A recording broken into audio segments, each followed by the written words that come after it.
نحمده ونصلي ونسلم على رسوله الكريم اما بعد فاعوذ باللہ من الشیطان الرجیم بسم اللہ الرحمن الرحیم۔ دوستو، سب لوگ مل کر سب سے پہلے حضور صلی اللہ تعالی علیہ وسلم کی بارگاہ مقدس میں نذرانہ عقیدت پیش کریں۔ پڑھیے اللہم صلی علی سیدنا مولانا محمد وعلی آل سیدنا مولانا محمد وبارک وسلم صلاۃ و سلام علیک یا رسول اللہ۔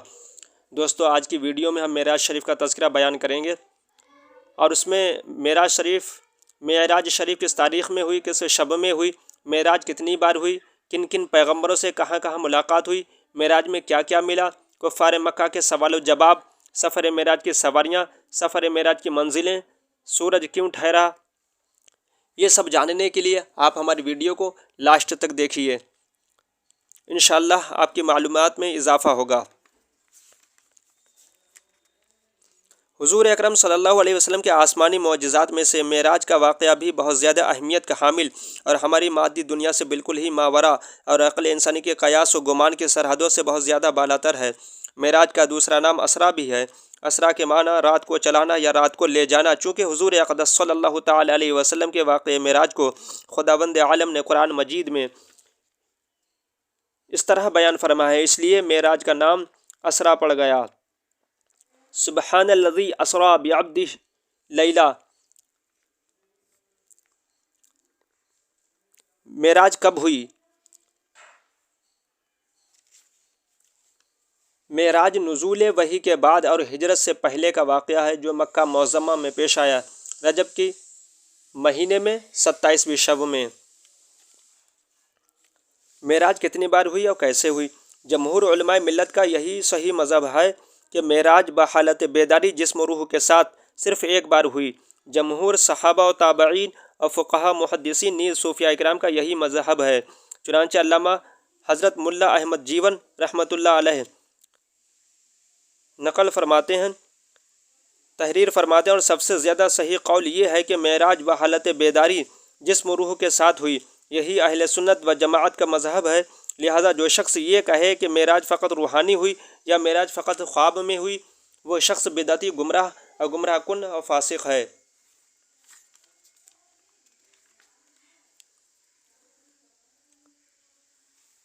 مختصر تذکرہ معراج۔ معراج کی رات آپ کے گھر کی چھت کھلی اور ناگہاں حضرت جبرائیل علیہ السلام چند فرشتوں کے ساتھ نازل ہوئے اور آپ کے تلووں سے اپنے کافوری ہونٹ لگائے، جس سے آپ بیدار ہوئے۔ حضرت جبرائیل علیہ السلام نے فرمایا، اے اللہ کے رسول، اللہ تعالیٰ آپ کو اپنا مہمان بنانا چاہتا ہے اور اس نے آپ کو بلایا ہے، اور آپ کو حرم کعبہ میں لے جا کر آپ کے سینے مبارک کو چاک کیا اور قلب عنبر کو نکال کر آب زمزم سے دھویا، پھر ایمان و حکمت سے بھرے ہوئے ایک تشت کو آپ کے سینے میں انڈیل کر شکم کا چاک برابر کر دیا۔ پھر آپ براق پر سوار ہو کر بیت المقدس تشریف لائے۔ براق کی تیز رفتاری کا یہ عالم تھا کہ اس کا قدم وہاں پڑتا تھا جہاں اس کی نگاہ کی آخری حد ہوتی تھی۔ بیت المقدس پہنچ کر براق کو آپ نے اس حلقے میں باندھ دیا جس میں انبیاء علیہ السلام اپنی اپنی سواریوں کو باندھا کرتے تھے۔ پھر آپ نے تمام انبیاء و رسولوں کو جو وہاں حاضر تھے 2 رکعت نماز نفل جماعت سے پڑھائی۔ جب یہاں سے نکلے تو حضرت جبرائیل علیہ السلام نے شراب اور دودھ کے 2 پیالے آپ کے سامنے پیش کیے۔ آپ نے دودھ کا پیالہ اٹھا لیا۔ یہ دیکھ کر حضرت جبرائیل علیہ السلام نے کہا، آپ نے فطرت کو پسند فرمایا، اگر آپ شراب کا پیالہ اٹھا لیتے تو آپ کی امت گمراہ ہو جاتی۔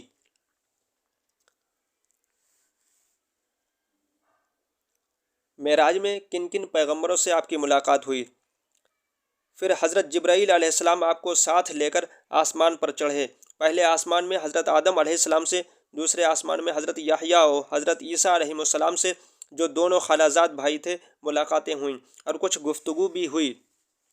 تیسرے آسمان میں حضرت یوسف علیہ السلام، چوتھے آسمان میں حضرت ادریس علیہ السلام، اور 5ویں آسمان میں حضرت ہارون علیہ السلام، اور 6ٹھے آسمان میں حضرت موسیٰ علیہ السلام ملے، اور 7ویں آسمان پر پہنچے تو وہاں حضرت ابراہیم علیہ السلام سے ملاقات ہوئی۔ وہ بیت المعمور سے پیٹھ لگائے بیٹھے تھے جس میں روزانہ 70,000 فرشتے داخل ہوتے ہیں۔ وہ وقت ملاقات ہر پیغمبر نے خوش آمدید، اے پیغمبر صالح کہہ کر آپ کا استقبال کیا۔ پھر آپ کو جنت کی سیر کرائی گئی۔ اس کے بعد آپ سدرۃ المنتہا پر پہنچے۔ آپ اس درخت پر جب انوار الہی کا پرتو پڑا تو ایک دم اس کی صورت بدل گئی اور اس میں رنگ رنگ کے انوار کی ایسی تجلی نظر آئی جس کی کیفیتوں کو الفاظ ادا نہیں کر سکتے۔ یہاں پہنچ کر حضرت جبرائیل علیہ السلام یہ کہہ کر ٹھہر گئے کہ اب اس سے آگے میں نہیں بڑھ سکتا۔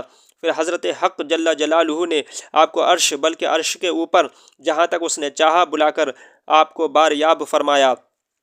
خلود گاہ راز میں ناز و نیاز کے وہ پیغام ادا ہوئے جن کی لطافت و نزاکت الفاظ کے بوجھ کو برداشت نہیں کر سکتی۔ چنانچہ قرآن مجید میں فَأَوْحَىٰ إِلَىٰ عَبْدِهِ مَا أَوْحَىٰ کے اشارے میں خداوند قدوس نے اس حقیقت کو بیان فرما دیا ہے۔ معراج میں کیا کیا ملا؟ بارگاہ الہی میں بے شمار عطیات کے علاوہ 3 خاص انعامات مرحمت ہوئے جن کی عظمتوں کو اللہ و رسول کے سوا اور کون جان سکتا ہے۔ سورہ بقرہ کی آخری آیتیں یہ خوشخبری کہ آپ کی امت کا ہر وہ شخص جس نے شرک نہ کیا ہو بخش دیا جائے گا۔ امت پر 50 وقت کی نماز۔ جب آپ ان خداوندی عطیات کو لے کر واپس پھرے تو حضرت موسیٰ علیہ السلام نے آپ سے عرض کیا کہ آپ کی امت سے ان 50 نمازوں کا بار نہ اٹھ سکے گا، لہٰذا آپ واپس جائیے اور اللہ تعالیٰ سے تخفیف کی درخواست کیجیے۔ چنانچہ حضرت موسیٰ علیہ السلام کے مشورہ سے چند بار آپ بارگاہ الہی میں آتے جاتے اور عرض پرداز ہوتے رہے، یہاں تک کہ صرف 5 وقت کی نمازیں رہ گئیں، اور اللہ تعالیٰ نے اپنے حبیب صلی اللہ تعالیٰ علیہ وسلم سے فرمایا کہ میرا قول بدل نہیں سکتا۔ اے محبوب، آپ کی امت کے لیے 5 نمازیں بھی 50 نمازیں ہوں گی۔ نمازیں تو 5 ہوں گی مگر میں آپ کی امت کو ان 5 نمازوں پر 50 نمازوں کا اجر و ثواب عطا کروں گا۔ پھر آپ عالم ملکوت کی اچھی طرح سیر فرما کر اور آیت الہیہ کا معائنہ مشاہدہ فرما کر آسمان سے زمین پر تشریف لائے اور بیت المقدس داخل ہوئے اور براق پر سوار ہو کر مکہ مکرمہ کے لیے روانہ ہوئے۔ راستے میں آپ نے بیت المقدس سے مکہ تک کے تمام منزلوں اور قریش کے قافلے کو بھی دیکھا۔ ان تمام مراحل کے طے ہونے کے بعد آپ مسجد حرام میں پہنچ کر ابھی رات کا کافی حصہ باقی تھا، سو گئے اور صبح کو بیدار ہوئے۔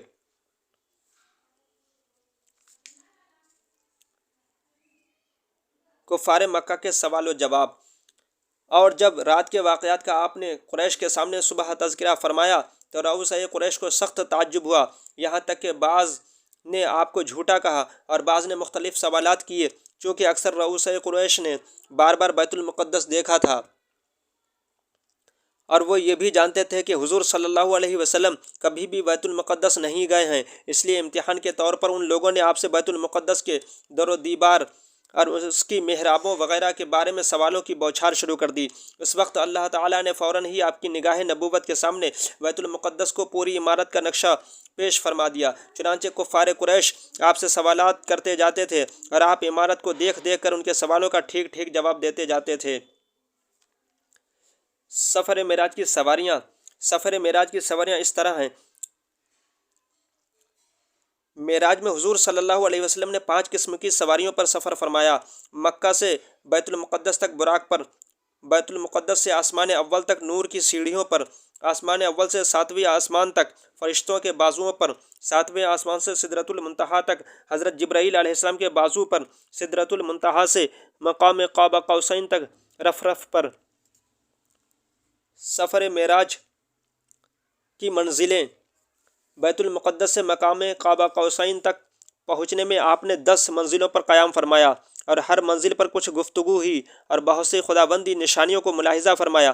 آسمان اول، دوسرا آسمان، تیسرا آسمان، چوتھا آسمان، 5واں آسمان، چھٹا آسمان، 7واں آسمان، سدرۃ المنتہا، مقام مستوی جہاں آپ نے قلم قدرت کے چلنے کی آوازیں سنی، عرش اعظم، اور آپ نے جنت و دوزخ کو ملاحظہ فرمایا اور آپ نے بہت ساری نعمتوں کو ملاحظہ فرمایا۔ عرش اعظم بھی دیکھا، عرش و کرسی بھی دیکھا۔ وہ سرور کشور رسالت جو عرش پر جلوہ گر ہوئے تھے، نئے نرالے طرب کے سامان عرب کے مہمان کے لیے تھے۔ سورج کیوں ٹھہر گیا؟ حضور اقدس صلی اللہ علیہ وسلم کے آسمانی معجزات میں سے سورج پلٹ آنے کے معجزہ کے طرح چلتے ہوئے سورج کا ٹھہر جانا بھی ایک بہت ہی عظیم معجزہ ہے جو معراج کی رات گزر کر دن میں وقوع پذیر ہوا۔ چنانچہ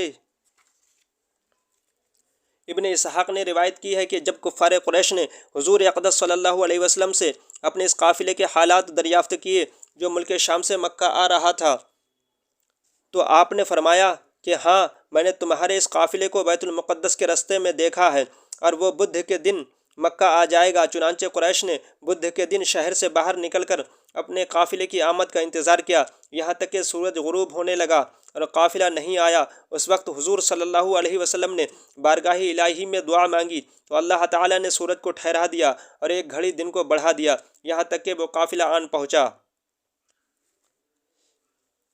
دوستو، آج کی ویڈیو میں اتنا ہی، اور آپ اس ویڈیو کو زیادہ سے زیادہ شیئر کریں، دوسروں تک پہنچائیں۔ نبی رحمت شفیع امت رضا پہ ہو للہ عنایت، اسے بھی ان خلعتوں سے حصہ جو خاص رحمت کے وا بٹے تھے۔ اللہ تبارک و تعالیٰ سے دعا ہے، اللہ تبارک و تعالیٰ ہمیں اور آپ کو اسے سن کر دوسروں کو شیئر کرنے کی توفیق عطا فرمائے اور اس پر عمل کرنے کی توفیق عطا فرمائے۔ السلام علیکم ورحمۃ اللہ وبرکاتہ۔